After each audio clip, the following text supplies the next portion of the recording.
ఉద్యమాలు చేయడంలో ఎవరైనా కానీ మందకృష్ణను చూసి నేర్చుకోవాల్సిందే.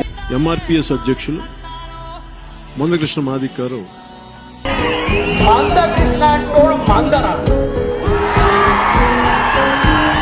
మా అస్తిత్వాన్ని దెబ్బతీస్తే, మా ఆత్మగౌరవాన్ని దెబ్బతీస్తే, మా ఉనికిని ప్రమాదాలు పడేయాలని చూస్తే జరగబోయే పరిణామాలు తీవ్రంగా ఎదుర్కొంటాయి.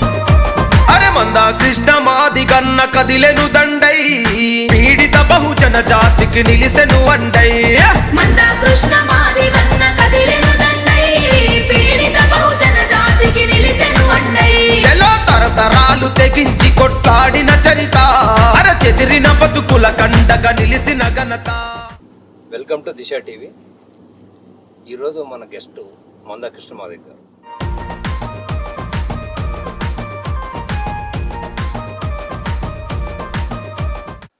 ఈ 30 ఏళ్ల సుదీర్ఘ పోరాటంలో ఎంతోమంది ముఖ్యమంత్రులను చూశారు. రాజకీయ పరంగా పరిష్కారం కావాలి అని వాళ్ళని ప్రాధేయపడ్డారు, కానీ లభించలా. ఈ సుదీర్ఘ పోరాటంలో అనేక అవమానాలు, ఆటుపోట్లు, ఒడిదుడుకులు ఎన్నో ఎదుర్కొని చివరికి ఆ పోరాటం పట్ల సడలని విశ్వాసంతో ముందుకు వెళ్ళిన మందకృష్ణ మాదిక్ గారు ఈరోజు యావత్తు మాదిగ జాతికి కృతజ్ఞులై ఉంటారని ఓపెన్గానే చెప్పారు. అయితే ఈ తీర్పు అనంతరం ఈ పోరాటం ఇక్కడితో ఆగిపోయిందా? తదుపరి మజిలీ ఏ రూపంలో ఉంటుంది?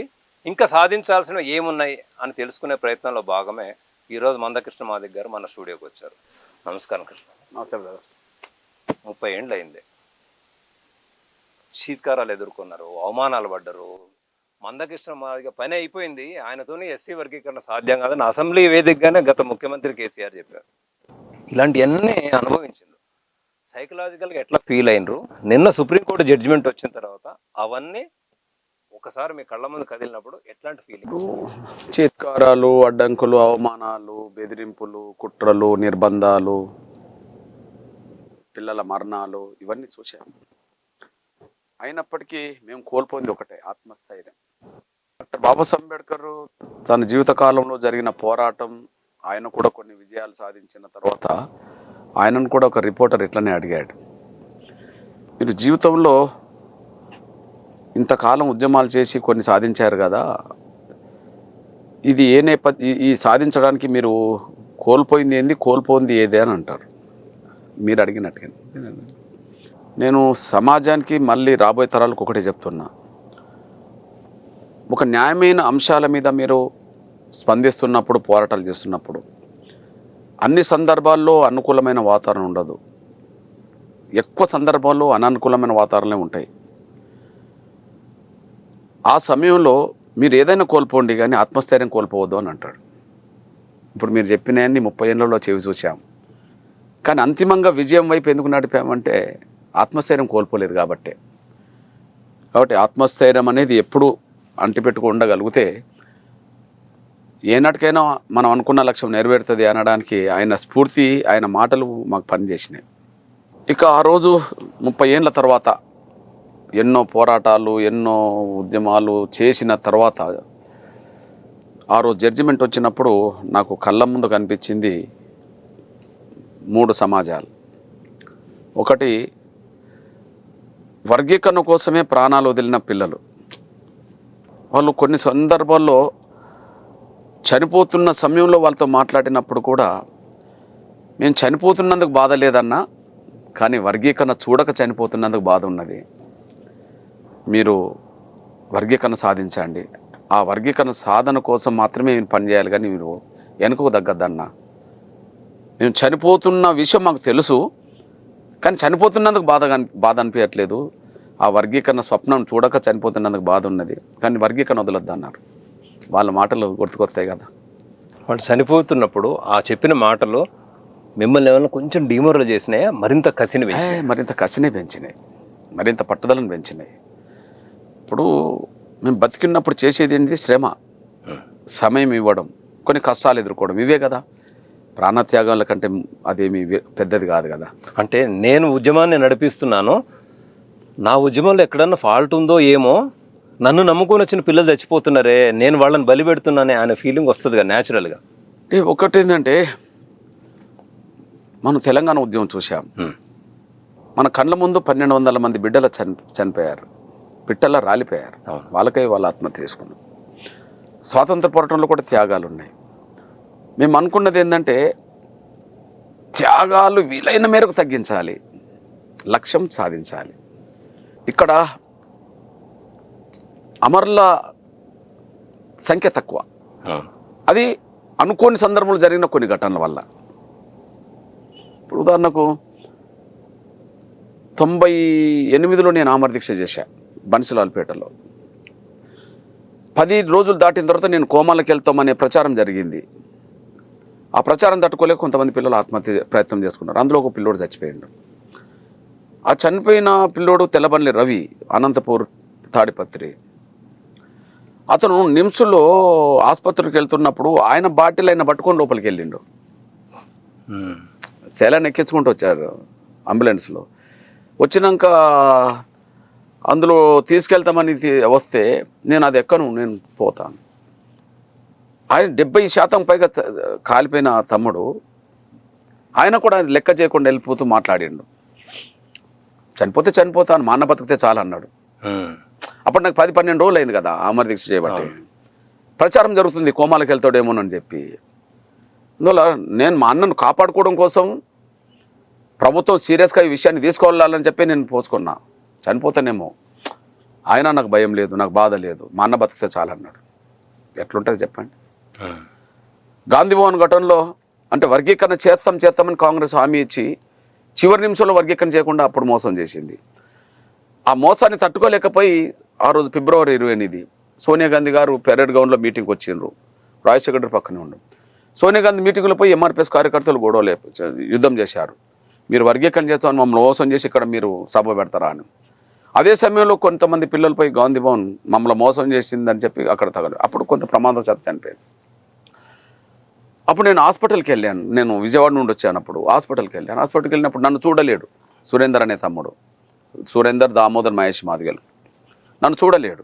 కానీ నేను ఆయన అంత కాలిన గాయాలు, కళ్ళు కూడా కాలిపోయినాయి, అంత శరీరం అంతా కాలిపోయింది. ఆ సమయంలో ఆ తమ్ముడిని చూసి నేను ఏడుస్తున్నా. నన్ను చూడలేడు అతను కళ్ళు తగులు, రక్తం ముద్దగా మారింది శరీరం అంతా. నన్ను చూడ నా ఏడిపి అన్నా నువ్వు ఏడవద్దు, నువ్వు ఎందుకు ఏడుస్తున్నావు అన్నా, నువ్వు ఏడవద్దు, నువ్వు ఏడుస్తుంటే నువ్వు వెళ్ళిపో, బయటికి వెళ్ళిపో, నీ ఏడుపు నేను విన్నాను అంటే నువ్వు ధైర్యంగా ఉండు సురేందర్, నువ్వు ధైర్యంగా ఉండు, నేను కూడా ధైర్యంగా ఉంటానంటే నువ్వు నీకేం కాదు సురేందర్ అంటే, అవునన్నా నేను ఇంత కాలేను, నేను చూడలేను, శరీరం అంతా కాలింది, నాకు తెలుసు, నేను చనిపోతున్నాను బాధపడుతున్నాను అనుకుంటున్నావా, నాకు అది బాధే లేదు, నేను చనిపోతాను. కానీ చనిపోతున్నందుకు కాదు, ఏబిసిడి చూడక చనిపోతున్నందుకు బాధ ఉంటుంది కొంత, కానీ మీరు పోరాటాన్ని ఆపొద్దన్న అన్నాడు. మమ్మల్ని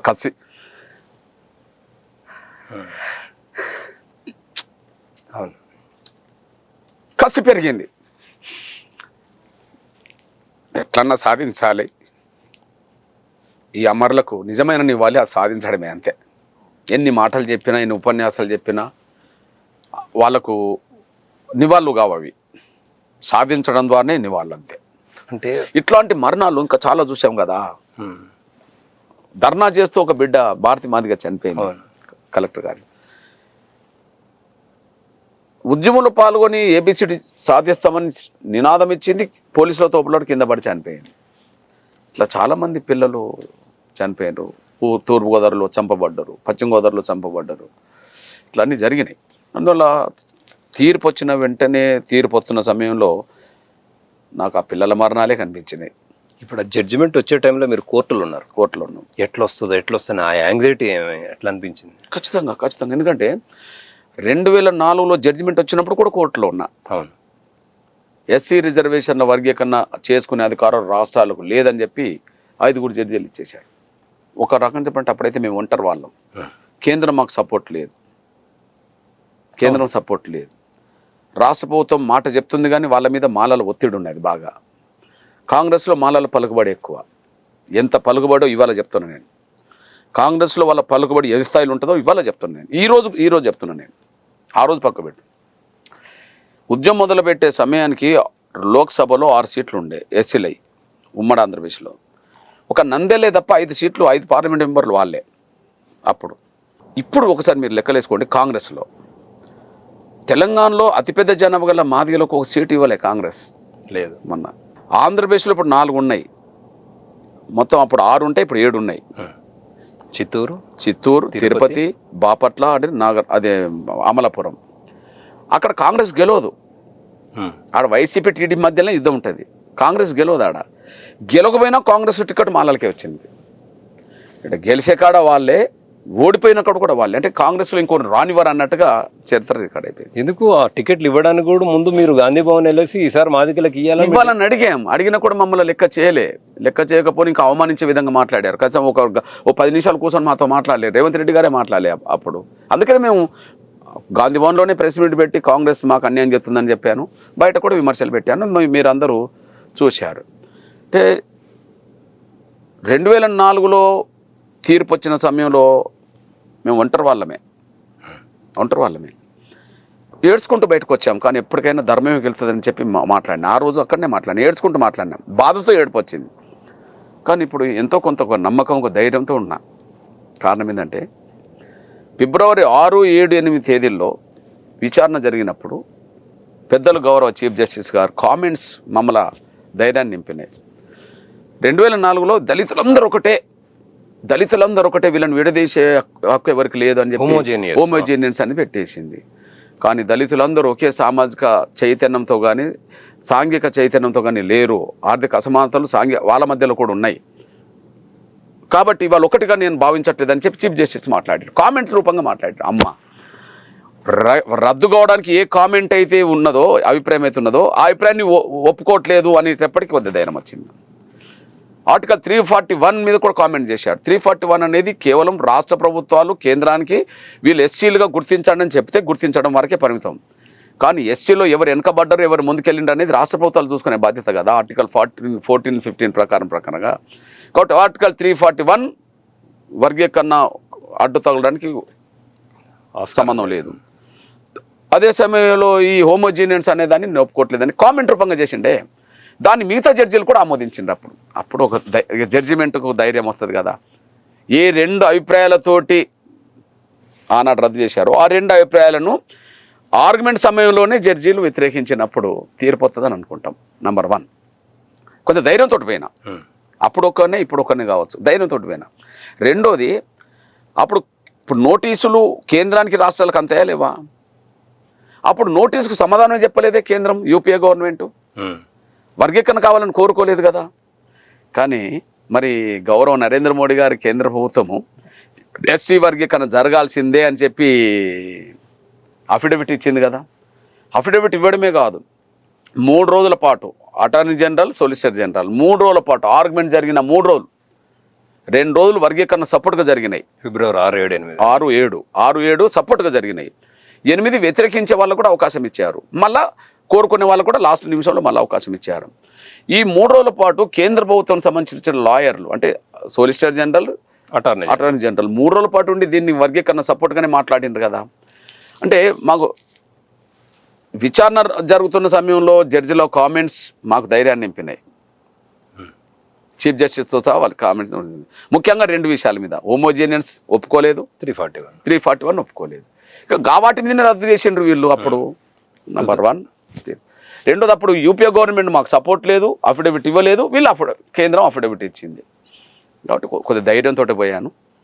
అయినప్పటికీ తీర్పు జడ్జిమెంట్ వర్గీకరణకు అనుకూలంగా వస్తుందన్న సమయంలో మాత్రం నాకు పిల్లలు గుర్తుకొచ్చారు. చనిపోయిన పిల్లలు, వాళ్ళు నాతో మాట్లాడింది, లేదా వాళ్ళు నాతో మాట్లాడకుండా కూడా చనిపోయిన సీన్ గుర్తుకొచ్చింది. కొంత కళ్ళలు నీళ్ళు వచ్చినాయి. అప్పుడు బాధతో ఏడిచాం.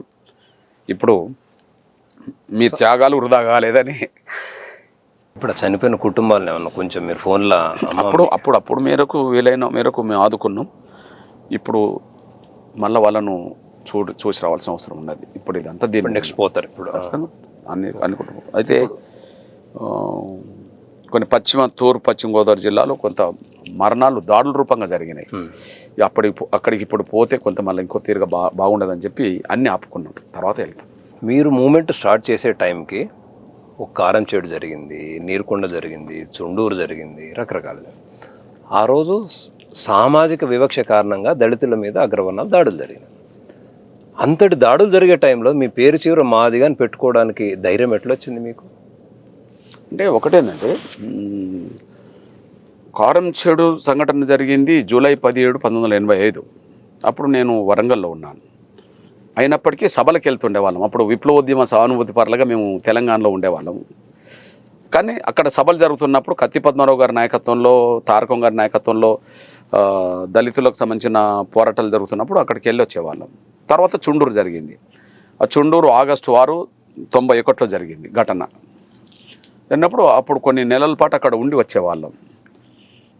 కానీ మళ్ళీ అక్కడ 91, 92 వచ్చేటప్పటికి చీమకుర్తిలో, ప్రకాశం జిల్లా చీమకుర్తిలో 3 అమ్మాయిలు, దళిత మాల సామాజిక వర్గ అమ్మాయిలే, ఏషమ్మ, రాములమ్మ, అంజమ్మ అనేటోళ్ళు అత్యాచారం కూడా చంపబడ్డాడు. అప్పుడు నేను పోయి అక్కడ ఉన్నాను. ఉండి మాలపల్లెల్లోనే ఉండి నేను పోరాటాలు చేస్తున్న సమయంలో దళితుల కోసం, ఉమ్మడి దళితుల ప్రయోజనాల కోసం, ఆత్మగౌరవం కోసం సమయంలో వీళ్ళ మధ్యలో కూడా వివక్షత కనిపిస్తుంది. వితిన్ ది దళితుల మధ్యలో కూడా సమానంగా లేరు, అవకాశాలు వీళ్ళకి ఎక్కువ దక్కుతున్నాయి, వీళ్ళు తక్కువ దక్కుతున్నాయి. అదే సమయంలో వీళ్ళను అదే సామాజికంగా కూడా సమానంగా చూడట్లేదు అనే విషయం నేను అనుభవపూర్వకంగా నాకు అక్కడ అర్థమైపోయింది. అట్లా అర్థమైనప్పుడు నేను ఏ సామాజిక వర్గంలో పుట్టానో వాళ్ళకు అవమానాలు జరిగినప్పుడు, ఏ సామాజిక వర్గంలో పుట్టానో వాళ్ళకు కూడా అన్యాయం జరుగుతున్నప్పుడు నేను వాళ్ళ పక్షాన్ని కూడా నిలబడాలి కదా. నేను పోయింది మాలల కోసమే పోయినా. కారంచేడు జరిగినప్పుడు మాదిగలు చంపబడ్డారు, నేను మీటింగ్లకు పోయి వచ్చా. చుండూరు జరిగినప్పుడు 7 మాలలు చంపబడ్డారు, 1 మాదిగ చంపబడ్డారు. నేను మాలపల్లెల్లో ఎక్కువ పడుకున్నాను. నేను 1-2 రోజులు మాదిగ పల్లెలు కూడా ఉన్నాను. కానీ ఇక్కడ చంపబడ్డది 3 మాలలే అమ్మాయిలు. నేను చీమకుర్తిలో 9 నెలలు పడుకున్నా మాలపల్లెలో. అక్కడ నుంచి కందుకూరు బృందావనంలో ఒక మాల తమ్ముని అప్పర్ క్యాస్ట్ వాళ్ళు చంపారు, విజయసారదాన్ని. అప్పుడు పోయి నేను మాలపల్లె బృందావనంలో కూడా నేను పడుకొని ఒక రోజు. అందువల్ల వాళ్ళు నన్ను అభిమానిస్తారు, వాళ్ళు ఇప్పటికీ అభిమానిస్తారు. కానీ వివక్షత, అన్యాయం జరిగిన విషయాలు నాకు స్పష్టంగా అర్థమైపోయినాయి. కాబట్టి నేను సాధ్యమైనంత మేరకు వాళ్ళను అందరినీ కలిపి మాట్లాడే ప్రయత్నం చేయబోయాను. ఎవరు నాకు అందుబాటులోకి రాలేవు. అప్పుడు నేను ఏ సామాజిక వర్గం పుట్టానో వాళ్ళ కోసం కూడా కొంత పని చేయాలి కదా. అన్యాయం జరిగిందనే ఇక్కడికి వచ్చినప్పుడు, ఇక్కడ కూడా అన్యాయం జరిగినప్పుడు నేను వీళ్ళ కోసం మాట్లాడగలదని చెప్పి ఆ మాట్లాడడం మొదలు పెట్టాలని కూడా సంఘం రావాలి. ఆ సంఘం పేరు మాదిగాని పేరుతో ఉండాలి. మరి మాదిగాని పేరుతో ఉండాలన్నప్పుడు అందరూ వెంటనే వచ్చేటట్లేరు. కులం పేరు చెప్పుకోవాలంటే సిగ్గు, బాధ, భయపడే రోజులు అవి ఎక్కువ. అయినప్పటికీ మనమే పెట్టుకోకపోతే ఇంకోరు పెట్టుకోలేరు కదా. కాబట్టి మనం పెట్టుకుందాం. చంద్రబాబు నాయుడు అని చెప్పుకుంటే తప్పు లేనప్పుడు, రాజశేఖర్ గారు రెడ్డి అని పెట్టుకుంటే తప్పు లేనప్పుడు, మా దేవేందర్ గౌడ్ అని పెట్టుకుంటే తప్పు లేనప్పుడు, కృష్ణం మాదిగా పెట్టుకుంటే తప్పేందని ఆలోచన వచ్చేసింది. పెట్టుకునే పోదాం. ఏ కులానికైతే గౌరవం లేదో, ఏ కులం పేరునైతే చిన్న చూపు చూస్తుండ్రో, ఆ కులానికి గౌరవం రావాలంటే, ఆ కులం పేరుతో చిన్న చూపు పోవాలంటే మనమే ముందు పెట్టుకుందామని చెప్పి అది ఒక రెవల్యూషనరీ థింకింగ్. అది గొప్ప మార్పుకు దారితీసింది, చైతన్యం దారితీసింది. అట్లా వచ్చింది, అది ఇంకా వేరేం లేదు. ఇవాళ ఈ 30 ఏళ్ల తర్వాత ఆ పేరు పెట్టుకోవడం నాకు గర్వంగా ఉందని ఫీల్ అవుతున్నారా జడ్జిమెంట్ వచ్చిన తర్వాత? 100% వాళ్ళ ఊరూరు పండుగలు చేసుకున్నది, ఊరూరు రోడ్లు ఎక్కింది, మండలం రోడ్లు ఎక్కింది, జిల్లాలు రోడ్లు ఎక్కినాయి. ఏ పేరుతో రోడ్డు ఎక్కింది? మేము మాదిగలమనే కదా రోడ్డు ఎక్కింది. ఎస్, మేము పోరాటంలో రాజీ లేకుండా యుద్ధం చేశాం కాబట్టి విజయం సాధించామనే గర్వంతో ఆదేశం కదా. ఇది ఒకరు విజయం, ఒకరు అపజయంగా చూడకపోయినా 30 ఏళ్ళ పోరాటానికి ఫలితం వచ్చిందని చెప్పి సంతోషంగా మాదిగా అని పేరుతో జై మాదిగా నినాదంతో ఇక్కడ రోడ్ ఎక్కింది. తెలుగు రాష్ట్రాలను విడిచిపెట్టి ఢిల్లీ స్థాయిలో నిరసనలకు మీరు పోయినారు. జంతర్ మంతర్ కానీ, పార్లమెంట్ కానీ, రకరకాల. మీరు నిరసన చేయడంతో ఆ పిలుపు అందుకొని వెంటనే పోటీగా మాలలు ప్రొటెస్ట్ చేస్తుంటారు. ఇట్లా జరిగినప్పుడు అరే మనం పోరాడుతున్నాము, ఇది వస్తుందేమో, కొలికి వస్తుంది అని అనుకునే టైంలో మళ్ళీ వీళ్ళు చేయడంతో మళ్ళీ ఒక 2 అడుగులు వెనక్కి పోతుంది. అంటే 1 అడుగు ముందుకి 4 అడుగులు వెనక్కి జరుగుతుందేమో అని అనిపించలేదా పోరాటం చేసే టైంలో? ఒకటేందంటే అది కృత్రిమ ఉద్యమంగా నేను చూసా. ఇది ఆవేదనతో కూడిన ఉద్యమంగా మేము నడిపాం. ఉదాహరణకు మీరు గమనించండి, ఢిల్లీలో ధర్నాలు జంతర్ మంతర్ వద్ద జరుగుతాయి. రోజులు, వారాలు, నెలల పాటు ధర్నాలు జరుగుతాయి. కానీ ఎక్కువ చేసిన వాళ్ళు ఎవరంటే ఢిల్లీ, పంజాబ్, హర్యానా చుట్టుపక్కల రాష్ట్రాల వాళ్ళు ఏదైనా సమస్యల మీద వస్తే రోజులు, వారాలు గడిపి, దగ్గర కాబట్టి, బార్డర్ కాబట్టి నడతారు. కానీ కొన్ని రోజులు, వారాలు, నెలల తరబడి కూడా జంతర్ మంతర్ ధర్నాలు చేసిన చరిత్ర ఒక ఎంఆర్పిఎస్కే ఉన్నది.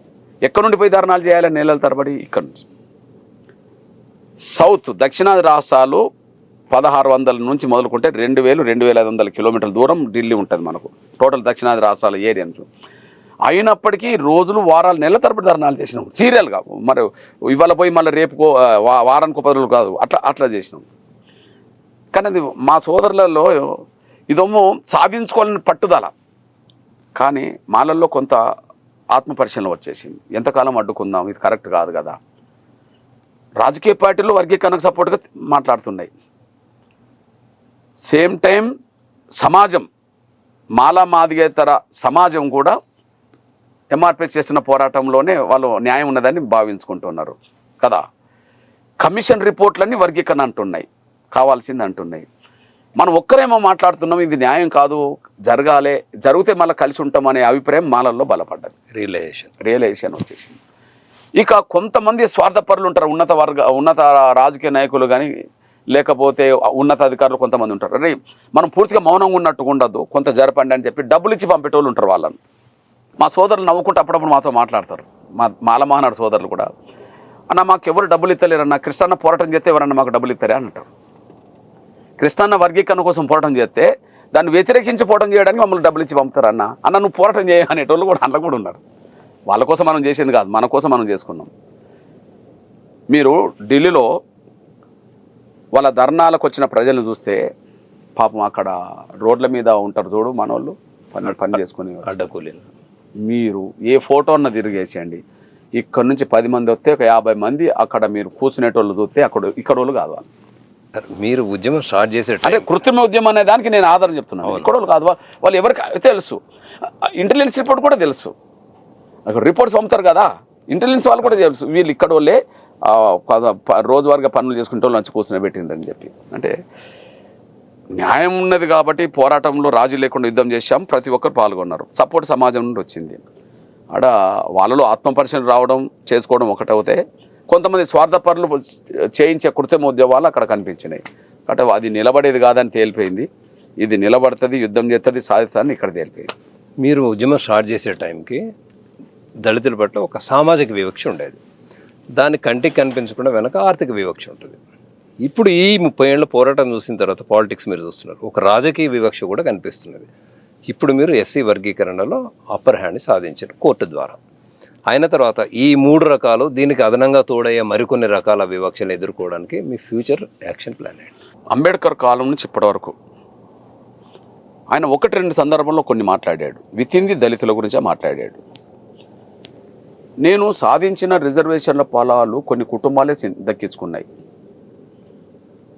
వాళ్ళ కుటుంబాల గురించే వాళ్ళు ఆలోచిస్తున్నారు. కానీ ఇంకా రిజర్వేషన్ల ఫలాలు పొందని నిరక్షరాస్యులైన నిరుపేదలైన వాళ్ళ కోసం వీళ్ళెవరు మీరు మాట్లాడతలేరు. అయితే భవిష్యత్తులో నా చేసే జీవితం ఆ నిరక్షరాస్యులు నిరుపేదల కోసం నేను వెచ్చిస్తాను అన్నాడు. అంటే ఎవరైతే లబ్ధిదారులు ఉన్నారో ఆ లబ్ధిదారులు మన సమాజంలో వెనుకబడ్డ వాళ్ళ గురించి ఆలోచించలేదని నేను బాధపడిపోయిండు. ఎప్పుడది 52లో, ఇవాళ 2024లో ఉన్నాం, 70 ఏళ్ళు దాటింది. 56లో కూడా అట్లా మాట్లాడిండు. అంటే దళితుల్లో ఎదిగిన ఉన్నత వర్గం మళ్ళీ పేదలను చూడట్లేదు అని ఆయన బాధ ఉండే. ఇప్పుడదే కనిపించింది. అందువల్ల సామాజిక వివక్ష ఎవరు ఎంత స్థాయికి ఎదిగినా కూడా సామాజిక వివక్ష అందరి మీద ఉంటుంది. ఓకే, మాలైనా మాదిగైనా ఇంకోరైనా వాళ్ళ నుంచి ఎవరు ఎదిగినా కొంత వివక్ష, వీళ్ళు ఫలానోళ్ళు అనే మాట ఉంటుంది అనుకుందాం. కానీ ఆర్థిక అసమానతలు ఇంట్లో బయలుదేరినాయి కదా. ఒకనాడు అగ్రకులాలు దళితుల మధ్యనే సాంఘిక వివక్ష చూసేవాళ్ళం, ఉన్నత వర్గం పేదవర్గం చూసేవాళ్ళం. కానీ ఇక్కడ పేదవర్గం ఉన్నత వర్గం అనేది ఇంట్లో కూడా బయలుదేరింది కదా. మరి ఇప్పుడు నేను ఎటువైపు ఉండాలా? ఎవరి సమస్యలు పట్టించుకోవాలా? పేదల వైపే నేను నిలబడాలి. ఇప్పటి వరకు రిజర్వేషన్ ఫలాలు అంటేందో తెలియని, రిజర్వేషన్ ఫలాలు అందుకోలేని, ఇప్పటికీ రెక్కాడతగాని డొక్కాడని కుటుంబాల భవిష్యత్తు నుంచి పెట్టుకుని నా ప్రయాణం ఉండాలి. ఎదిగినోళ్ళ కోసమే నేను చేయాల్సిన అవసరం ఇంకేం లేదు. అందువల్ల నేను భవిష్యత్తులో చేసేది ఏంటంటే ముందు ఇవి ఇంప్లిమెంటేషన్ వైపు తీసుకెళ్ళాలి. ఏది ఎస్సీ వర్గీకరణ తెలంగాణలో ఇంప్లిమెంటేషన్ వైపు నడిపించాలి, ఆంధ్రప్రదేశ్లో నడిపించాలి, అదే సమయంలో కర్ణాటక నడిపించాలి, తమిళనాడులో నడిపించాలి. సౌత్లో ఉన్న 4 రాష్ట్రాలు ఆమోదించినాయి. ఇప్పుడు స్టాలిన్ స్వాగతించిండు సుప్రీంకోర్టు జడ్జిమెంట్, తమిళనాడు ముఖ్యమంత్రి సోదరులు సిద్ధరామయ్య గారు స్వాగతించిండ్రు, అదే సమయంలో రేవంత్ రెడ్డి గారు స్వాగతించిండు, చంద్రబాబు నాయుడు గారు ఆయన చేసినోడే కాబట్టి ఆయన అమలు చేస్తాం. ఇంప్లిమెంటేషన్ జరిగిన వెంటనే కొంత ఎక్కడెక్కడనైతే వర్గీకరణ చేసుకోవడానికి అవకాశం ఉన్నదో కొన్ని రాష్ట్రాలు, పంజాబ్లో అమలు జరుగుతుంది. హర్యానా వాళ్ళు జడ్జిమెంట్ను స్వాగతించారు. బీహార్లో ముఖ్యమంత్రి నితీష్ గారు కూడా స్వాగతించాడు. ఇట్లా కొన్ని డిమాండ్లు ఉన్న రాష్ట్రాలు ఉన్నాయి. అక్కడికి కూడా వెళ్ళి కొంత వాటిని కూడా అమలు చేయించే ప్రయత్నం చేయాలి. ఎందుకంటే అన్యాయానికి గురైన వర్గాల కోసం కదా వర్గీకరణ జరగాల్సింది, అక్కడికి పోవాలి.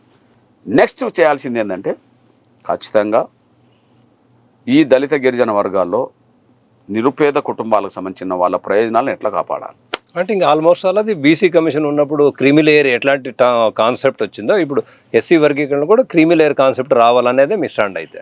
నేను ఇప్పుడు పార్లమెంటులో లేదా మొన్న ఒక 100 మంది ఎంపీలు ప్రధానమంత్రి గారిని కలిశారు.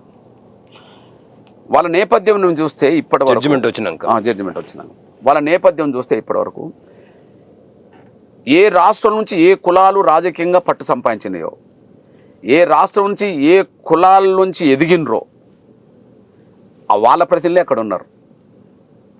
అంటే రిజర్వేషన్ల ఫలాలు ఎక్కువ లబ్ధి పొందిన కులాల నుంచి కుటుంబంలో వచ్చిన వాళ్ళు అందువల్ల ఎక్కువ లబ్ధి పొందిన కులాల నుండి వచ్చిన వాళ్ళు కాబట్టి వర్గీకరణ వ్యతిరేకిస్తుంటారు. కులాల పరంగా చూస్తే 50-60 సంవత్సరాలుగా ఆర్థిక లబ్ధి పొందిన వాళ్ళే కాబట్టి క్రీమీ లేయర్ని వ్యతిరేకిస్తారు. అంటే ఎదిగిన కులాలు ఎదిగిన కుటుంబాల్లో వచ్చిన వాళ్ళు అంటే ఒక రకంగా రాజకీయ వారసత్వం కాదు, రిజర్వేషన్ వారసత్వం కూడా ఆ కుటుంబానికే పరిమితమైంది అనేది అయింది అనడానికి సాక్ష్యం కాదా? అయిందని సాక్ష్యం కాదా? మళ్ళీ అనంతరాములు వారసులుగా మళ్ళీ బట్టి విక్రమార్క మళ్ళీ రవి వాళ్ళ వారసులు కాదా? వెంకటస్వామి వారసులుగా వివేకు లేదా వినోదు ఇప్పుడు వాళ్ళ కొడుకు వంశీ వారసులు కాదా?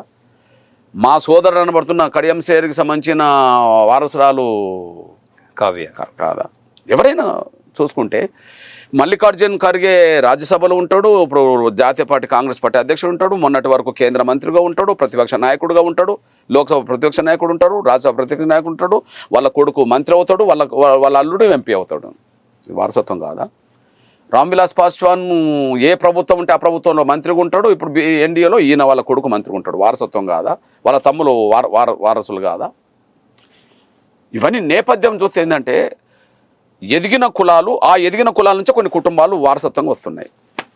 మరి ఎదగని కులాలకు రాజకీయ ప్రాతినిధ్యం ఎప్పుడు దక్కాలా, ఎదగని కులాలకు రిజర్వేషన్ల పాలన ఎప్పుడు దక్కాలా కుటుంబాలకు అన్నప్పుడు ఖచ్చితంగా మార్పు రావాలి. అంటే క్రీమీ లేయర్ని చట్టబద్ధంగానే అమలు చేసేటటువంటి ఒక జడ్జిమెంట్ చట్టం రావాలంటారు. నేనేమంటానంటే ఈ ఆర్థికంగా బాగా 100,000 కోట్ల రూపాయల కుటుంబాలకు సంబంధించిన వాళ్ళే ఇప్పుడు ప్రాతినిధ్యం వహిస్తున్నారు ఎస్సీ ఎస్టీల పేరుతో. ఎవరు పేదలు కాదు. ఎవరన్నా పేదలుగా ఉంటే అండర్ 10% 15% ఉంటారేమో ఓ 100 మందిలో. మొదటిసారి వచ్చిన వాళ్ళు ఎవరన్నా ఉంటే అట్లా ఉంటారేమో. ఉదాహరణకు మనకు బీహార్ ముఖ్యమంత్రిగా పనిచేసిన చూడు మాంజీ ఆయన చాలా దళితుల్లోనే అత్యంత పేద కుటుంబం నుండి వచ్చిన వ్యక్తి, పేద కులం కూడా అక్కడ చాలా పాశ్వాన్ల కంటే చెమార్ల కంటే చాలా వెనుకబడ్డ కులం నుంచి వచ్చిన కదా. ఓకే, అట్లాంటి వాళ్ళు ఒక 10% ఉంటారు. కానీ 90% ఎదిగిన కులాల నుంచి 50-60 సంవత్సరాలుగా రాజకీయ వారసత్వం నుంచి 100 కోట్ల రూపాయలకు వారసులుగా ఉన్న వాళ్ళు అక్కడ ఉన్నారు. కాబట్టి వాళ్ళు వర్గీకరణ వద్దంటారు, క్రీమీ లేయర్ కూడా వద్దంటారు. నేనేమంటున్నానంటే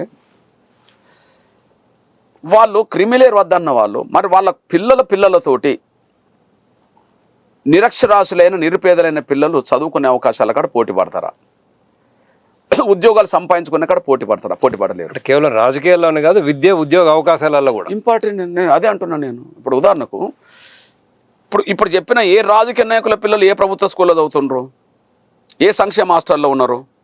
లేరు కదా. వాళ్ళ పిల్లలు అసలు అసలు ఈ ఇండియాలో కూడా చదువుతుండ్రా? ఎక్కడో అమెరికాలోనో ఇంకెక్కడో బ్రిటన్లోనో చదువుతున్నారు. ఎక్కడో చదివే పిల్లలకు ఇప్పటికీ సంక్షేమ హాస్టల్లో చదివే పిల్లలు లేదా తల్లిదండ్రులు కూలినాలు చేస్తే స్కూల్కి వెళ్ళే పిల్లల చదువులకు మధ్యలో తేడా లేదా? ఉంటుంది కదా. మరి ప్రతిభ అనేది నిరూపించుకోవాలనుకున్నప్పుడు ప్రతిభకు నిరూపించుకోవడానికి కావాల్సిన అవకాశాలన్నీ మీకే ఉన్నాయి కదా. నిరూపించుకోవడానికి కూడా అవకాశం లేని పరిస్థితులు వీళ్ళకు ఉన్నాయి కదా. మీరు మీ ఇద్దరి మధ్యలో పోటీ జరిగితే నేను ఇటువైపు ఉండాలా? అగ్రకులాలు దళితుల మధ్యలో పోటీ జరిగితే నేను దళితుల వైపు ఉంటా. వివక్షత ఎవరి మీద జరిగినా నేను ముందు వరుసలో నిలబడతా. కానీ వితిన్ ది దళితుల మధ్యలో ఆర్థికంగా ఎదిగిన కుటుంబాలు ఉన్నాయి, ఆర్థికంగా ఎదిగిన కుటుంబాలు ఉన్నాయి. ఒక ఊరు ఉన్నది, ఇప్పటికే ఒక ఊర్లో నుండి ఆయన ఒక డాక్టర్ అయిండు, వాళ్ళకి ఆదాయం ఉన్నట్టే కదా. వాళ్ళ పిల్లలు ఏ ప్రభుత్వ స్కూల్లో చదవరు కదా, మంచి మంచి రెసిడెన్షియల్లో చదువుతారు కదా ప్రైవేట్ దాంట్లో, ఓకే ఇది అంటున్నాను. మరి వాళ్ళ పిల్లలే మరి ఇవి అన్ని కొల్లగొడుతుంటే ఆ ఊర్లో ఉండబడే నిరక్షరాసులైన నిరుపేద కుటుంబాలకు సంబంధించిన వాళ్ళ పిల్లలకు ఎప్పుడు ఈ అవకాశాలు అంతాయి? వాళ్ళిద్దరి మధ్యలో పోటీ జరుగుతాయి. అగ్రకులాలు దళితుల మధ్యలో పోటీ జరిగింది కాబట్టి మనకు రిజర్వేషన్ వచ్చినాయి. మరి విత్ ఇన్ ది దళితుల్లోనే ఎదిగిన కుటుంబాలు ఉన్నాయి. మరి ఎదిగిన కుటుంబాల వైపు ఎవరు మాట్లాడాలా? క్రిమిలేయర్ వద్దంటారు, మీరు వద్దంటారు, అంటే మేము మీ సేఫ్ చూసుకుంటారు. మరి కింది వాడి సంగతి ఏంది అన్నప్పుడు నేను ఇంకో సూచన చేస్తున్నా, క్రిమిలేయర్ అన్నా స్వాగతించాలి. మీకు స్వాగతించే మనసు లేదు. కనీసం మన పేద బిడ్డల భవిష్యత్తు గురించి ఆలోచించండి అని అంటున్నా. ఎట్లా ఆలోచించాలి? ఉదాహరణకు కట్ ఆఫ్ మార్క్స్ ఉంటాయి. ఓసీ కట్ ఆఫ్ మార్క్స్ 80 ఉన్నాయి అనుకోండి. ఓవరాల్ గా కమ్యూనిటీని చూసి ఫిక్స్ చేస్తారు, ఇది బీసీ ఇది ఓసీ. ఇప్పుడు చూడండి, cut off marks 80 marks cut off marks OC, BC ఒక 70 అనుకో, ఎస్సీ ఎస్టీ 60 అనుకో, అంతే కదా.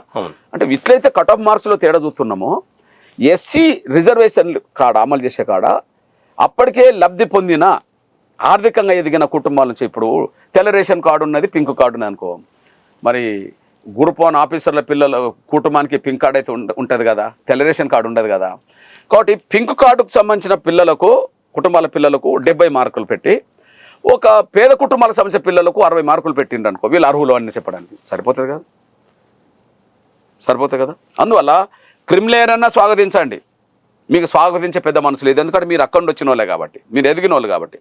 కనీసం పేద వర్గాల బిడ్డల భవిష్యత్తు కోసం కనీసం ప్రాధాన్యత గురించి అని ఆలోచించండి. ఫస్ట్ ప్రయారిటీ వరకు ఇవ్వాలా? నిన్నటి వరకు రిజర్వేషన్ల ఫలాలు అందులో ఎన్నో వాళ్ళకి ఇవ్వాలి.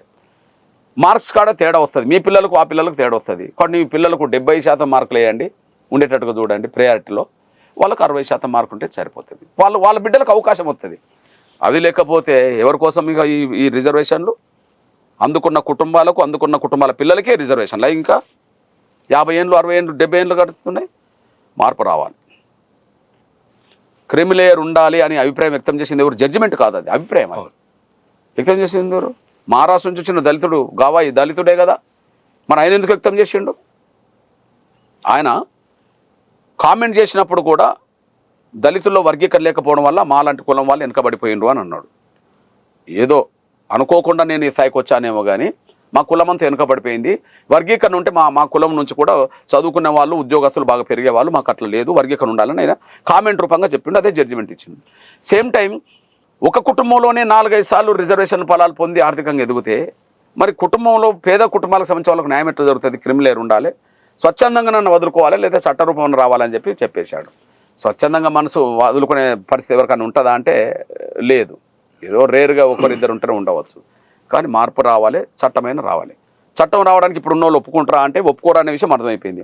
కనీసం పేదల బతుకులేందో మార్చడం కోసం మీరు మనసులు పెట్టి ఆలోచిస్తే కనీసం కట్ ఆఫ్ మార్కుల కాడ కొంత తేడా చూపెడితే వీళ్ళకి న్యాయం జరుగుతుంది. ఇప్పటిదాకా జరిగిందంతా ఒక ఎత్తు, ఇకపైన జరగాల్సింది ఇంకో రకమైనటువంటిది. మరి దీనికి ఎట్లా మీ పోరాట రూపం? ఎందుకంటే దీని చట్టబద్ధత కల్పించాలంటే ఆ చట్టం చేయాల్సినటువంటి వాళ్ళందరూ మళ్ళీ మీరు ఇందాక అన్నట్టుగానే 1కి 4 సార్లు 4 తరాల నుంచి ఫలాలు అనుభవిస్తూ అక్కడ ఆ స్థాయిలో ఉన్న సంపన్న వర్గం అని అన్నారు. ఆ సంపన్న వర్గం వాళ్ళు ఇవాళ పేదలకు న్యాయం చేయాలనే చట్టాన్ని ఆమోదిస్తారా? ఇప్పుడు సుప్రీంకోర్టులో తీర్పు వచ్చింది కాబట్టి దేశవ్యాప్తంగా వర్గీకరణ అమలు జరగడానికి రంగం సిద్ధమవుతుంది. అంతే, దాన్ని అపోజ్ చేయడానికి పార్లమెంట్లో బిల్లు పెట్టమనే కాడ వీళ్ళందరూ అడ్డపడేటోళ్ళే. ఎవరు? ఎదిగిన కులాల నుండి వచ్చిన వాళ్ళు. కాబట్టి అడ్డపడడానికి ప్రయత్నం చేయడానికి రంగం సిద్ధం చేసుకునే వాళ్ళు మనకు తెలుసు. కానీ ఇప్పుడు అదే క్రిమిలేయర్ అనేటప్పటికీ ఆర్థికంగా ఎదిగిన వీళ్ళే కదా మళ్ళీ వాళ్ళు అడ్డం పడేది. అవును కదా. అదే నేను వీళ్ళు అంబేద్కర్ లాంటి ఒక రిజర్వేషన్ సాధించింది అనుభవిస్తుండ్రు, కానీ అంబేద్కర్ లాంటి స్పిరిట్ వీళ్ళకు లేదు. అనుభవించడానికి వారసులైండ్రు కానీ ఆయన ఆశయానికి వారసులు కాలే. కాబట్టి మీరు అన్నట్టుగా రాబోయే రోజుల్లో కాన్సన్ట్రేషన్ దాని మీద చేస్తాం. నిన్నటి వరకు ఫలాలందరినీ కుటుంబాల వైపే నేను నిలబడతా. ఇప్పుడు బీజేపీ మూల సిద్ధాంతకర్త పండిట్ దీన్ దయాళ్ అన్నాడు. ఆయన ఏమన్నాడు? ఈ దేశ సంపద, ఈ దేశ ఫలాలు చిట్ట చివరి వాడికి అందినప్పుడే అందరికీ సమానత్వం వచ్చినట్టు, చిట్ట చివరి వరకు అందనంత వరకు సమానత్వం రానట్టే కదా అని అన్నాడు. అదే అంత్యోదయ కదా. ఇప్పుడు నువ్వు అంబేద్కర్ చెప్పినా లేకపోతే మార్క్స్ చెప్పినా లేదా దీన్ దయాళ్ గారు చెప్పినా సమానం రావాలనే కదా. మరి ఇప్పుడు సమానం రావడానికి అవకాశం ఇప్పటివరకు రాలేదు కదా. ఇది వచ్చింది. ఎంత వచ్చింది? ఈ 70 ఏళ్ళ రిజర్వేషన్లలో సాంఘిక సమానత్వం రాలేదు కానీ ఎంతో కొంత ఉన్నత వర్గాలకు సంబంధించిన వాళ్ళు ఐఏఎస్ ఆఫీసర్లు అయితే మరి దళిత గిరిజన వర్గాలు కూడా ఐఏఎస్ ఆఫీసర్లు ఉన్నారు. వాళ్ళ ఐపీఎస్ ఆఫీసర్లు ఉంటే వీళ్ళు ఐపీఎస్ ఆఫీసర్లు ఉన్నారు. ఒకనాడు గుత్తాధిపత్యంగా ఉండేవాళ్ళు ఇప్పుడు ఈ వర్గాలు కూడా అక్కడికి వచ్చినాయి. అంటే రిజర్వేషన్ల వల్ల కింది వర్గం పైకి వచ్చిందన్నమాట వాస్తవం. ఎంతో % వచ్చేసింది. సాంఘిక సమానత్వం రాకపోవచ్చు కానీ ఎంతో కొంత సమానత్వం రిజర్వేషన్లో వచ్చింది కదా. కానీ మళ్ళీ వీళ్ళే కింది వర్గాలను అడ్డుకునే ప్రయత్నం చేస్తే ఒకనాడు అగ్రకులాలు దళితులను అడ్డుకున్నారు అని అనుకుంటున్నప్పుడు ఇప్పుడు దళితులు ఎదిగిన వాళ్ళే ఎదగని దళితులను కూడా ఇంకా ఎదగకుండా అడ్డుకు ప్రయత్నం చేస్తే ఇది న్యాయం కాదు కదా. కాబట్టి న్యాయం వైపు నిలబడడానికి నా వంతు నేను ప్రయత్నం చేస్తాను, పేదల కోసం నిలబడతాను. అంటే ఇట్లా ఒక వర్గమే అందులో ఉన్నటువంటి వాళ్ళు ఈరోజు సంపన్నం అంటే ధనికులుగా ఉన్నారు. ఈ ధనికులుగా ఉండేవాళ్ళు కింది వాళ్ళకి రిజర్వేషన్ ఫలాలు ఇవ్వాలంటే స్వచ్ఛందంగా వచ్చే పరిస్థితి లేదు. చట్టం చేస్తారంటే చట్టం కూడా లేదు. మీరేమో పేదల పక్షం నిలబడాలి అంటారు. మీరు పేదల పక్షం వైపు నిలబడే సమయంలో within the Madiga or within the Dalit community ఒక సెక్షన్ మీకు దూరం అయితే లేదు. నేను లెక్క చేయట్లా. నేను ఎవరి కోసం నిలబడాలో వాళ్ళ కోసం నిలబడతా. నేను ఎవరి కోసం నిలబడాలో వాళ్ళ కోసం నిలబడతా. నా బాధ్యత, నా పాత్ర. నేను పూట గడవని కుటుంబంలో వచ్చినాను నేను. ఓకే, ఆకలి తెలుసు, బాధలు తెలుసు, నాకు అవమానాలు తెలుసు. ఓకే, ఇప్పుడు ఆకలి కడుపు నిండా తిండున్న వాళ్ళ గురించి నేను ఎందుకు మాట్లాడాలి? మాట్లాడను. 3 పూటలు వాళ్ళకి అవమానం జరిగినప్పుడు మాట్లాడతా. ఏది సాంఘిక వివక్షకు గురైన వాళ్ళు ఆర్థికంగా ఉన్న కుటుంబాల్లో కూడా సాంఘిక వివక్షకు గురవుతారు. అప్పుడు నేను వాళ్ళ వైపు నిలబడతా, బాధితుల వైపు నిలబడతా. కానీ ఇక్కడికి వచ్చేటప్పటికి నేను పేదల వైపు నిలబడతా. ఎవరేమనుకుంటారని నేను పట్టించుకుంటే నేను ముందుకెళ్ళలేను బ్రదర్. ఉద్యమం నడిపించడం ఎట్లా? మీకు ఆర్థిక సహకారం కానీ సంపన్నులు అందరూ దూరం అయిపోయిన తర్వాత ఎవరికి న్యాయం జరగాలో వాళ్ళు నా ఎంటుంటే ఈ ఉద్యమం నడుస్తుంది. అందరినీ వెనక వస్తారని నమ్మకం. మాలలతో పోల్చుకుంటే మాదిగలు పేదలు, మాలలతో పోల్చుకుంటే మాదిగలు అన్ని రకాలుగా వెనుకబడ్డ వాళ్ళు. మరి వాళ్ళని ఢీకొట్టినామా లేదా? నాకు తెలిసి యుద్ధంలో మాదిగలే కీలక పాత్ర పోషించారు. వాళ్ళు యుద్ధంలో లేరు వాస్తవానికి. పలుకుబడితో అడ్డుకునే ప్రయత్నం చేశారు కానీ అంటే ఎదిగిన కాడ నుంచి పలుకుబడితో అడ్డుకున్నారు. కానీ నాకు పలుకుబడి లేదు. నా శక్తి ఏంటిది? నా జాతే నా శక్తి. వాళ్ళతో పోటీపడే శక్తి లేదు ఆర్థిక వనరుల రీత్యా, ఇతరాత్ర రీత్యా. కానీ యుద్ధం కొనసాగింది, యుద్ధంలో విజయం సాధించాం. అట్లనే ఎదిగిన దళితులు, మాలలున్నా, మాదిగలున్నా, ఇంకెవరున్నా నా బాధ్యత వాళ్ళకి అవమానం జరిగినప్పుడు మాత్రమే వాళ్ళకి అండగా నిలబడతా. కానీ ఎదిగిన వాళ్లకు ఇంకా ఎదగని వాళ్ళకి మధ్యలో జరిగే ప్రయాణంలో, పోరాటంలో మాత్రం వాళ్ళ వైపే నిలబడతా. ఇదే టైంలో మీరు మాదిగా పేదల కోసం ఆలోచిస్తున్నప్పుడు ఈ మాదిగలు కూడా తన కింది కులాల వాళ్ళనే వివక్షతూనే చూస్తున్నారు. సైమల్టేనియస్గా దాంతోపాటు ఈ పోరాటం కూడా చేపట్టాలి కదా. ఒకటి మీరు అందుకనే గమనించండి, ఇప్పుడు మాదిగ ఉద్యమం వచ్చినాక ఎంఆర్పిఎస్ను చూసి చాలా ఉద్యమాలు వచ్చినాయి. ఎంఆర్పిఎస్ ఉద్యమం మొదలైన తర్వాత అస్తిత్వ ఉద్యమం, ఆదివాసులు అస్తిత్వ ఉద్యమం తుడుం దెబ్బ మొదలుపెట్టారు. లంబడి సమాజం నంగార బేరు పెట్టిండ్రు కదా. గౌండోళ్ళు మోకు దెబ్బ అని వచ్చేసిండ్రు, గొల్లోళ్ళు డోలు దెబ్బ అని వచ్చేసి, ఒడ్డరోళ్ళు గన్ను దెబ్బ అని వచ్చారు, చాకులోళ్ళు చాకురే దెబ్బ అని వచ్చారు. ఇవన్నీ మనం చూసాం. పూసరోళ్ళు పూసల కేకాన్ని వచ్చేసారు. అంటే ఎంఆర్పిఎస్ ఉద్యమం తన జాతిని మేల్కొల్పడమే కాదు, సమాజంలో పీడిత వర్గాలందరినీ మేల్కొల్పింది. ఎవరి వాట కోసం, ఎవరి అస్తిత్వం కోసం వాళ్ళు ఉద్యమం నడపాలనే చైతన్యం ఇచ్చింది, స్ఫూర్తినిచ్చింది. సేమ్ టైం మేము చొరవ తీసుకొని మాదిగలతో కూడా సమానంగా చూడబడని మా డక్కల వాళ్ళకు సంఘం పెట్టించారు. డక్కలక్కల పోరాట సమితి అనేది అప్పుడు ముందుకు అరుంధతి వాళ్ళు, మా చిందు హక్కుల పోరాట సమితి, మా మాస్టిన్ హక్కుల పోరాట సమితి. అంటే నేను వాళ్ళకు చెప్పేవాడిని, ఓకే కుల వివక్షత అందరి మీద ఉన్నట్టుగానే మళ్ళీ మాలలు మాదిగలు చిన్న చూస్తే మాదిగలు ఇంకోని చిన్న చూసే వ్యవస్థలో మనం బతుకుతున్నాం. కానీ మీ గౌరవం కోసం, మీ అస్తిత్వం కోసం కూడా నేను నిలబడతా. చైతన్యం ఇవ్వాల్సింది ఎవరికి? నేను ఇప్పుడు చెప్పాను కదా. ఇప్పుడు వర్గరీత్యా దళిత వర్గాల్లో ఎదిగిన వాళ్ళతో పోల్చుకుంటే నేను ఎదిగిన వాళ్ళ వైపు నిలబడతా. కులరీత్యా ప్రతి 2 కులాల మధ్యలో సాంఘిక సమానత్వం లేదు, అంబేద్కర్ చెప్పిండు. ఇది నిచ్చెన మెట్ల వ్యవస్థ. ఇక నిచ్చెన మెట్ల వ్యవస్థలో అందరు సమానమని ఎందుకు అనుకుంటాం కదా. మమ్మల్ని ఒకరు వివక్షత చూపెడుతుంటే మేము ఇంకొకరు వివక్షత చూపెడతాం అనుకుందాం మాదిగలు. కాకపోతే మాదిగలు అందరితో వివక్షత గురైనరు, కానీ మాదిగలు అందరిని వివక్షత గురి చేయలేరు. ఎందుకంటే మా డక్కలోళ్ళు ఉంటారు, ఒక 50 ఊర్లకు ఒక కుటుంబం 2 కుటుంబాలు ఉంటాయి, 10 ఊర్లకు ఉంటుంది.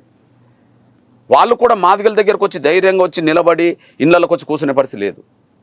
మమ్మల్ని అనుసరించే వాళ్ళు నిలబడతారు, కానీ వచ్చేది లేదు. బట్ అట్లాంటి వాళ్ళు కూడా నేను సంఘాలు పెట్టించా, వాళ్ళ అస్తిత్వం వాళ్ళ ఆత్మగౌరవం నిలబడాలని చెప్పి. అందువల్ల ఎవరు చేయలేని పని ఏం చేసినంటే ప్రతి ఒక్కరూ తమ కుల ప్రయోజనాల గురించి ఆలోచిస్తారు, కానీ నేను అందరి ప్రయోజనాల గురించి ఆలోచించాను. కాబట్టి మా చైతన్యం, మా పోరాటం, మేము బాగుండాలి, సమాజం బాగుండాలి, మాకంటే ఎన్నుకోబడ్డ వాళ్ళు కూడా బాగుండాలి. ఈ స్పిరిట్ తోటే భవిష్యత్తు నిర్ణయాలు కూడా ఉంటాయి. మళ్ళీ ఇందాక మీరు ఒక మాట అన్నారు, పెద్దపల్లిలో 40-50 ఏళ్ళుగా ఆ కుటుంబమే రాజకీయంగా ఆధిపత్యం వహిస్తున్నది.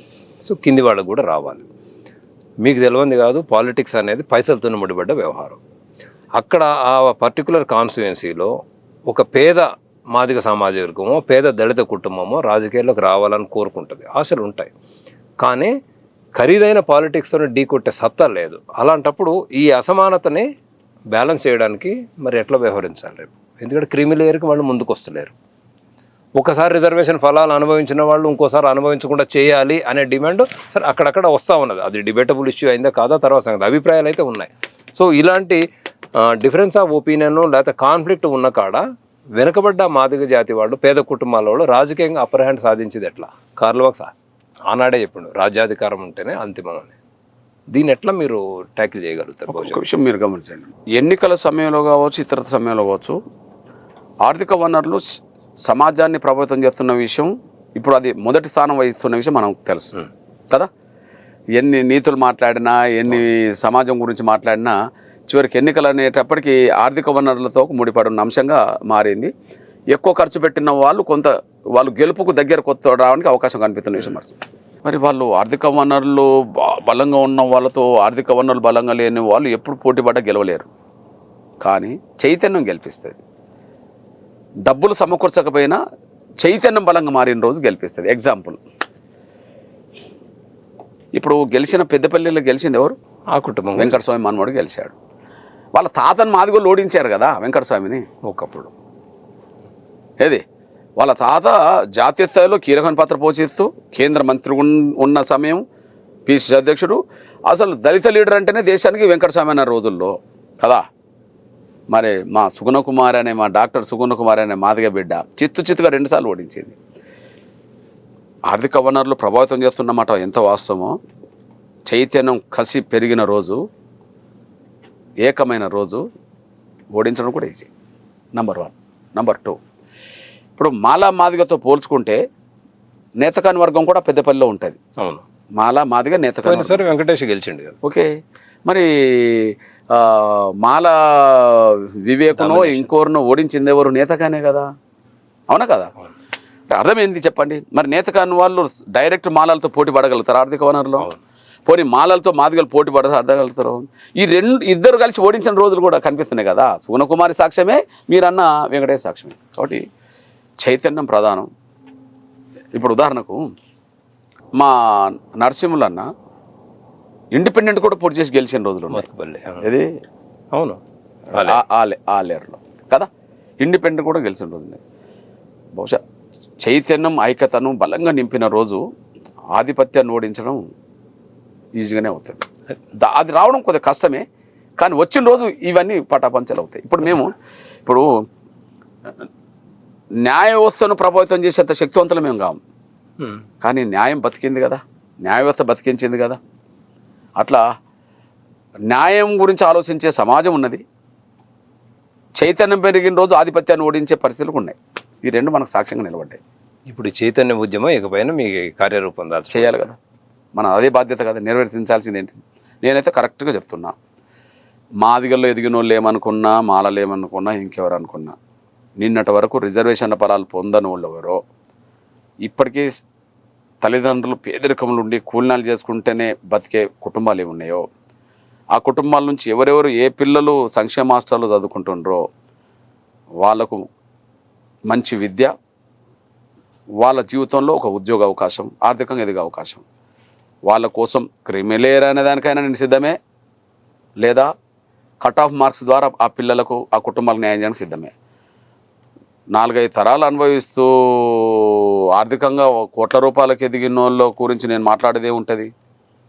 ఎవరైతే బాధితులో, ఎవరైతే పేదలో ఆ కుటుంబాల వైపు నిలబడతా.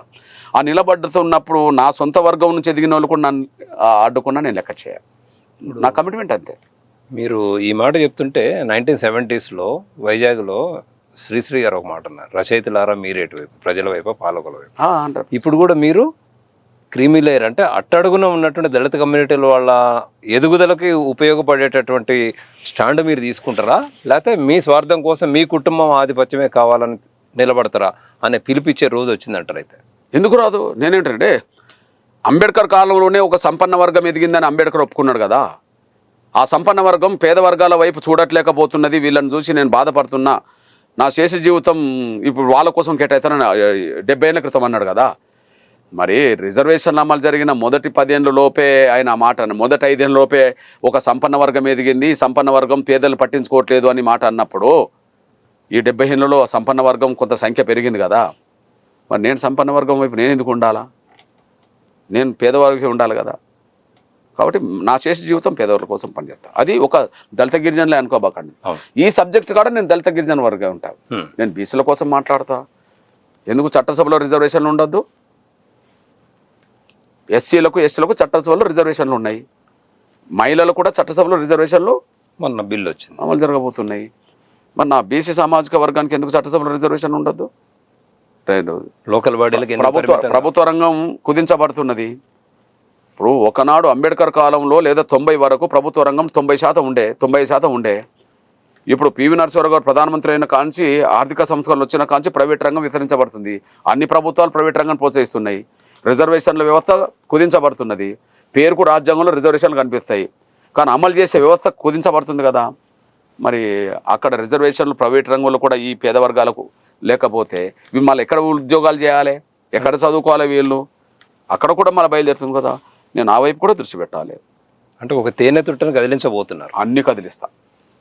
సమాజంలో ఎక్కడెక్కడ ఈ పేద వర్గాలకు అన్యాయం జరుగుతుందో, ఎన్ని రంగాలు అన్యాయం జరుగుతుందో, ఎన్ని రూపాలకు అన్యాయం జరుగుతుందో ప్రతి అంశాన్ని కదిలిస్తా. ఎందుకు కదిలించొద్దు? కదిలించకపోతే నేను నా పాత్రను పోషించనట్టు, కదిలిస్తే నా పాత్రను పోషించినట్టు. ఇప్పుడు ఎస్సీ వర్గీకరణ కోసం మీరు కొట్లాడే సమయంలో కొంతమంది శత్రువులు మీరు తయారు చేసుకున్నారు రాజకీయ నాయకులు. రాజశేఖర రెడ్డి, వైఎస్ రాజశేఖర రెడ్డి శత్రువైండు, ఆ తర్వాత ఒక కేసీఆర్ మీకు శత్రువైండు. రాబోయే టైంలో ఇట్లాంటి ఎంతమంది శత్రువులను తయారు చేసుకుంటారు? ధర్మమే గెలిచిందా లేదా? నాకు వ్యక్తిగతంగా శత్రువులు ఎవరు లేరు. న్యాయం కోసం పోరాటం చేస్తున్నప్పుడు ఆ న్యాయాన్ని అడ్డుకునే వాళ్ళు నన్ను ప్రత్యర్థులుగా చూసినా శత్రువుగా చూసినా నేను లెక్క చేయలే. అంతిమంగా ఎవరు గెలిచారు? ధర్మమే గెలిచింది. నేను ధర్మం వైపే నిలబడతా.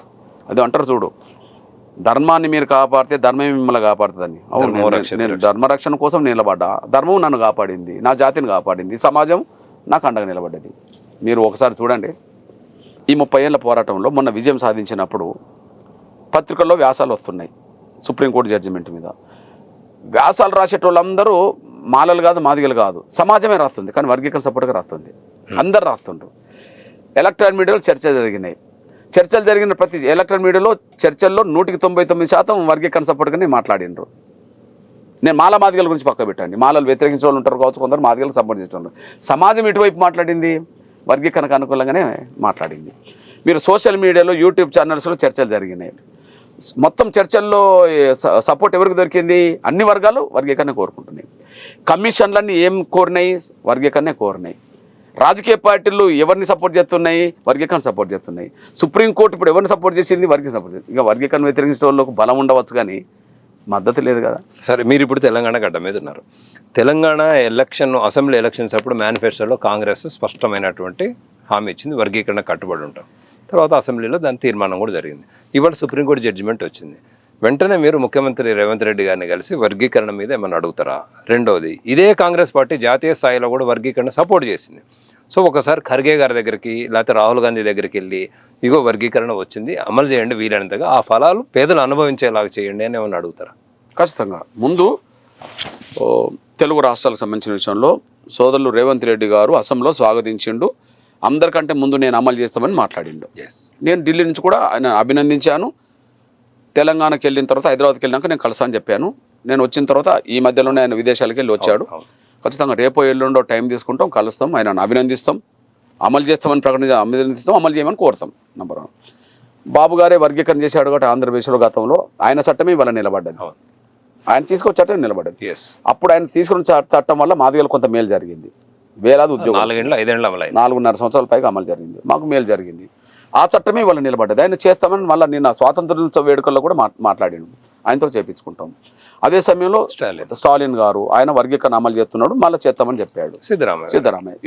ఇవి ముందు దీన్ని ఓడగొట్టుకున్నాక జాతీయ స్థాయిలో మల్లికార్జున ఖర్గే ఈ విషయంలో వెంటనే స్పష్టతనివ్వాలి, సానుకూలంగా మాట్లాడాలి, మౌనంగా ఉండద్దు. అసలు వర్గీకరణ చేయాల్సిందే, రాష్ట్రాలకు అధికారం అనేది సుప్రీంకోర్టు జడ్జిమెంట్ ఇస్తే దాని మీద మల్లికార్జున ఖర్గే ఇంతవరకు మాట్లాడలేదు. కానీ 7 జడ్జీల్లో 6 జడ్జీలు ఇచ్చింది తీర్పు. అవును, ఒక 3-4 జడ్జీలు వాళ్ళ అభిప్రాయం వ్యక్తం చేశారు, కామెంట్ చేస్తారు కదా.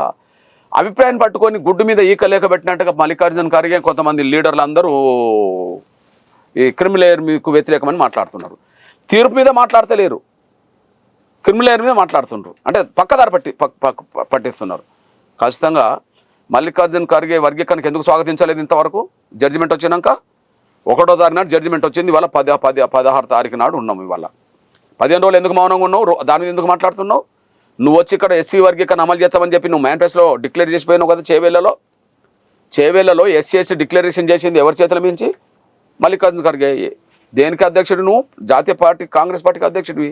మరి ఇప్పుడు తీర్పు వచ్చింది, ఎందుకు మౌనంగా ఉన్నావు? కర్ణాటక మీ సొంత రాష్ట్రం, కర్ణాటకలో కాంగ్రెస్ పార్టీ మేనిఫెస్టోలో ఉన్నది కదా, సిద్ధరామయ్య అదే చెప్పిండు కదా. మరి నువ్వెందుకు మాట్లాడతలేవు? మీ ముఖ్యమంత్రి మాట్లాడిండు, నువ్వెందుకు మాట్లాడతలేవు, స్వాగతించట్లేదు? ఓకే, రాహుల్ గాంధీ గారు ఎందుకు మౌనంగా ఉన్నాడు ఈ విషయంలో? రాహుల్ గాంధీ గారు వర్గీకరణ సపోర్ట్ చేయాల్సిందే కదా, ఓపెన్గా స్వాగతించాలి కదా, ఎందుకు మౌనంగా ఉన్నాడు? 2018 అసెంబ్లీ ఎన్నికలప్పుడు హైదరాబాద్లో ఎడిటర్ సమావేశంలో ఎస్సీ వర్గీకరణ మేము కట్టుబడి ఉన్నాం, మా యూపీఏ కట్టుబడి ఉన్నది, అందరిని నొప్పించి వర్గీకరణకు సపోర్ట్ తీసుకొస్తామని చెప్పి మాట్లాడిండు. రికార్డు ఉన్నది. గద్వాల సభలో అప్పుడు డికేఆర్ గారు కాంగ్రెస్లో ఉన్నారు. 2018 అసెంబ్లీ ఎన్నికల్లో గద్వాల సభకు వచ్చిండు, నేను ఆ వేదిక మీద ఉన్నా. ఎస్సీ వర్గీకరణకు మేము మద్దతే కాదు, దాన్ని పూర్తి చేసే బాధ్యత నేను తీసుకుంటా అన్నాడు. ఎందుకు మౌనంగా ఉన్నాడు ఇప్పుడు? తర్వాత అసలు ఎస్సీ వర్గీకరణ చేసింది ఎవరు? మొట్టమొదటి దేశంలో కాంగ్రెస్ చేసింది. 74-75లో పంజాబ్లో ఎస్సీ వర్గీకరణ చేసిందే జైల్ సింగ్ ప్రభుత్వం. అప్పుడు జైల్ సింగ్ గారు ముఖ్యమంత్రి. ఏ పార్టీ? కాంగ్రెస్. ఓకే, హర్యానాలో ఎస్సీ వర్గీకరణ చేస్తామని మేనిఫెస్టో పెట్టారు కదా, ఆంధ్రప్రదేశ్లో ఎస్సీ వర్గీకరణ చేస్తామని మొన్న కూడా మేనిఫెస్టో పెట్టారు కదా, తెలంగాణ ఉమ్మడి ఆంధ్రప్రదేశ్లో ఎస్సీ వర్గీకరణకు అసెంబ్లీ తీర్మానం చేసి పంపింది రాజశేఖర్ గారు ముఖ్యమంత్రి ఉన్నప్పుడు కదా, ఉషమేర కమిషన్ వేసింది మీరే కదా, మన్మోహన్ సింగ్ ప్రభుత్వమే కదా.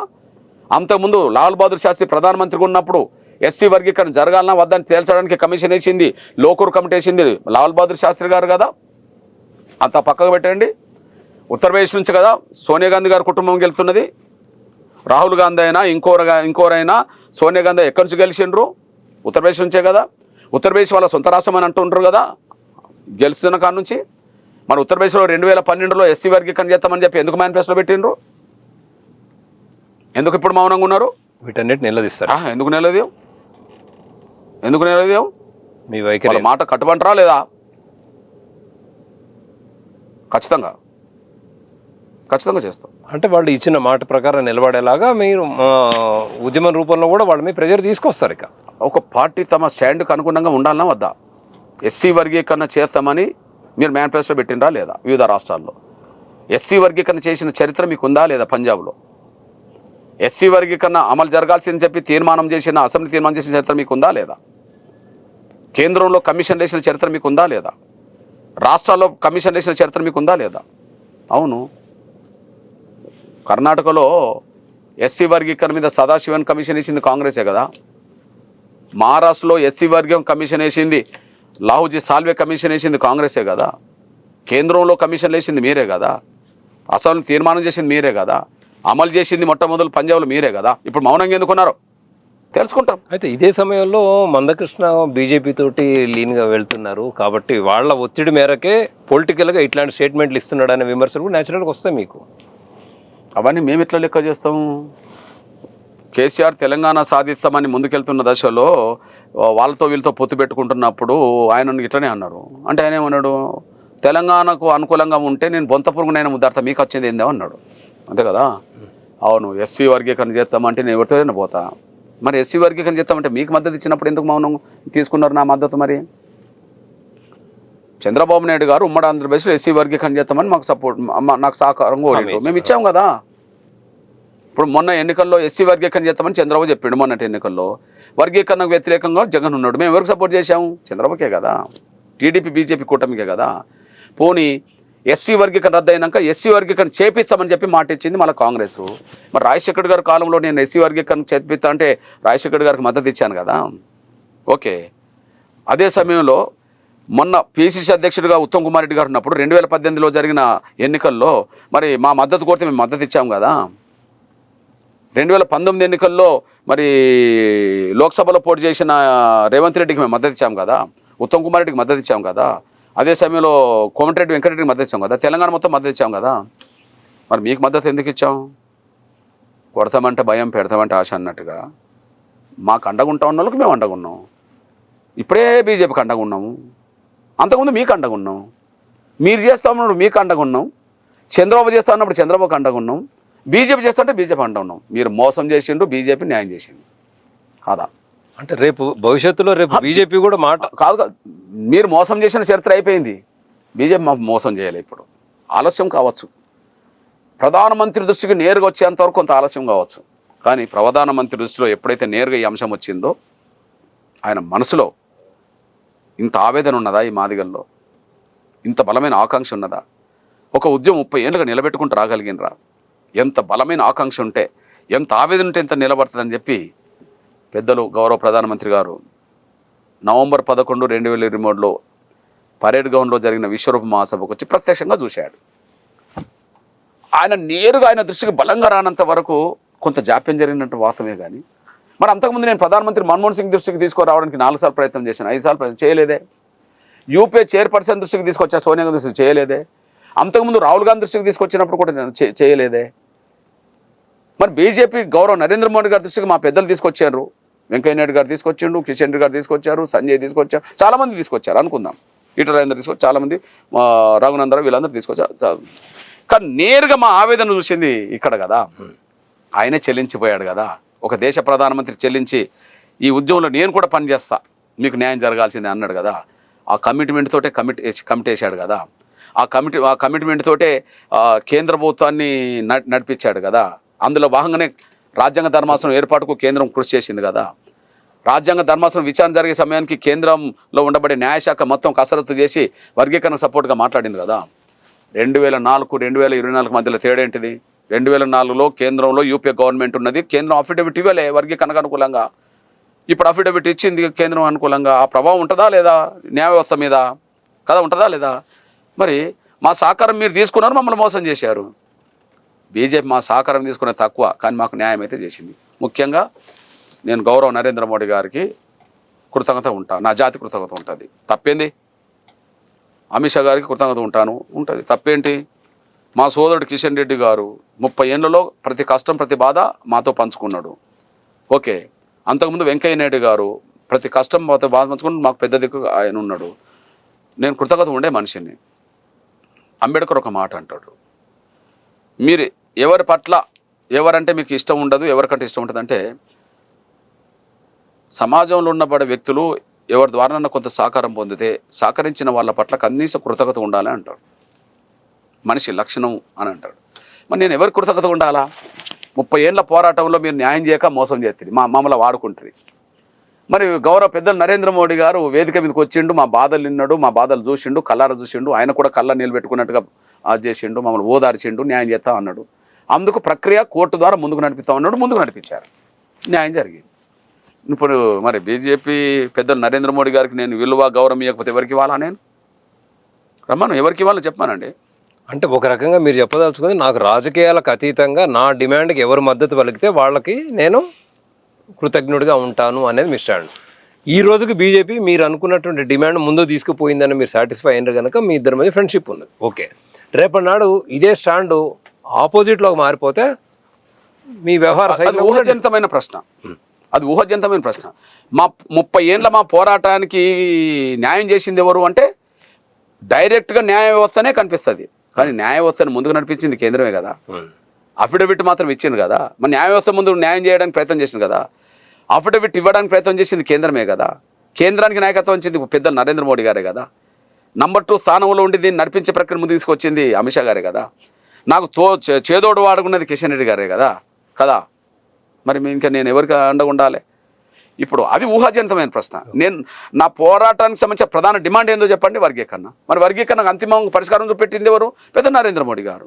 ఇంకా మరి మీరు అనేది ఊహాజనితమైన ప్రశ్న. ఈ అనుబంధం భవిష్యత్తులో రాజకీయ అనుబంధంగా కూడా మారబోతుందా? ఏ అనుబంధమైనా నేను ఆయనకు ఒక తమ్ముడుగానే పనిచేస్తాను.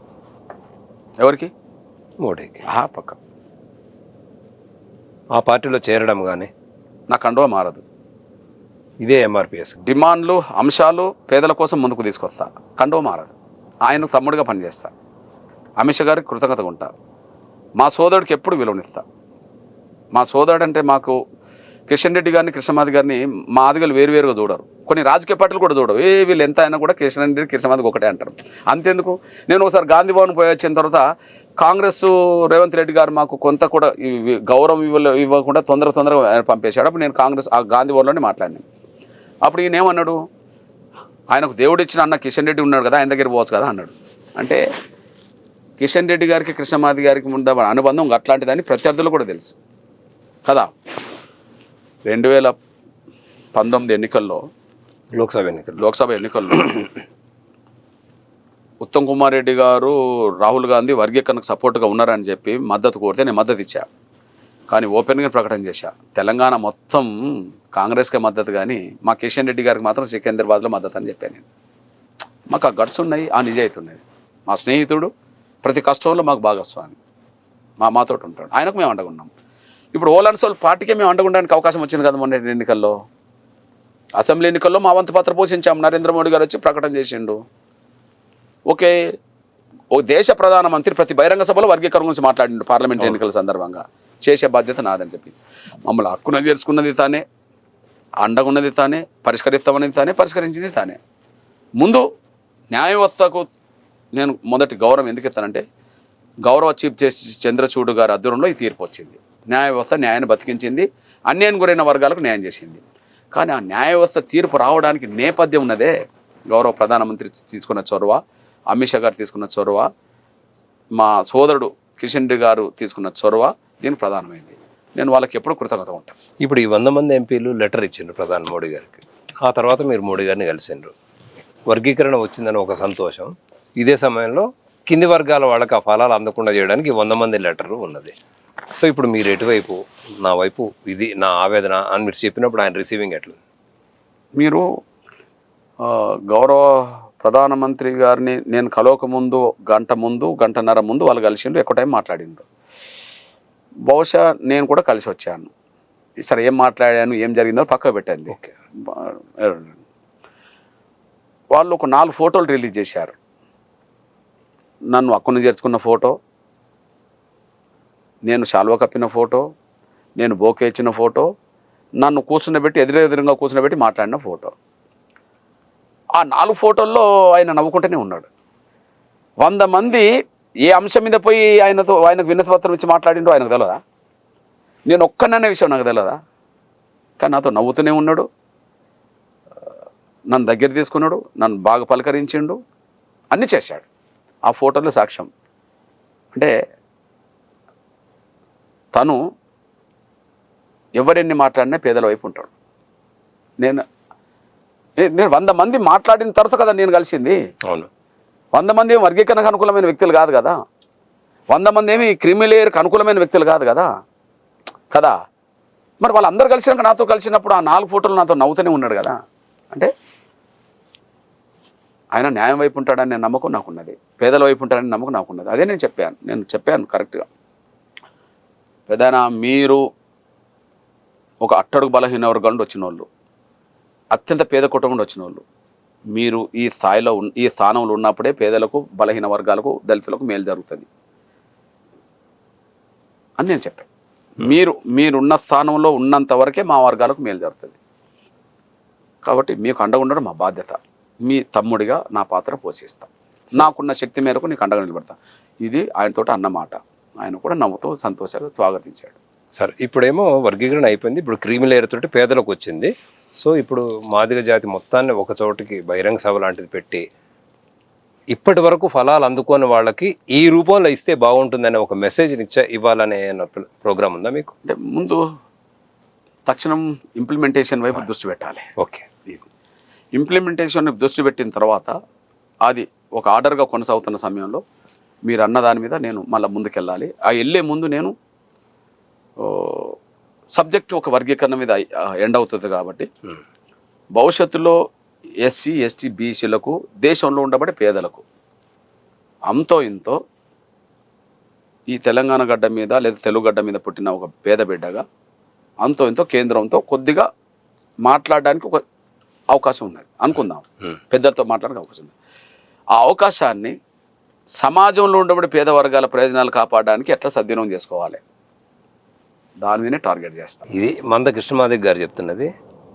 30 ఏళ్ల పోరాటంతో అనుకున్న లక్ష్యం ఒకటి, న్యాయబద్ధంగా ధర్మమే గెలిచిందని సంతృప్తి. రెండో వైపు వితిన్ ది దళిత కమ్యూనిటీ కూడా ఇప్పటి వరకు ఫలాలు అందుకొని వాళ్ళని మళ్ళీ సమాజంలో ఆర్థికంగా, సామాజికంగా, రాజకీయంగా ఒక మెట్టు పైకి తీసుకెళ్లాల్సినటువంటి పోరాటం మిగిలే ఉంది. అయితే ఏ రోజైతే మెడలో ఈ కండవ వేసుకున్నానో ఆ పర్పస్ మొత్తం సంపూర్ణంగా నెరవేరేంత వరకు ఆ కండువ మారదు, ఆ ఉద్యమం మారదు, మందకృష్ణ మాదిగ మారడు అనేదే ఈ ఇంటర్వ్యూ ద్వారా ఆయన స్పష్టం చేసినటువంటి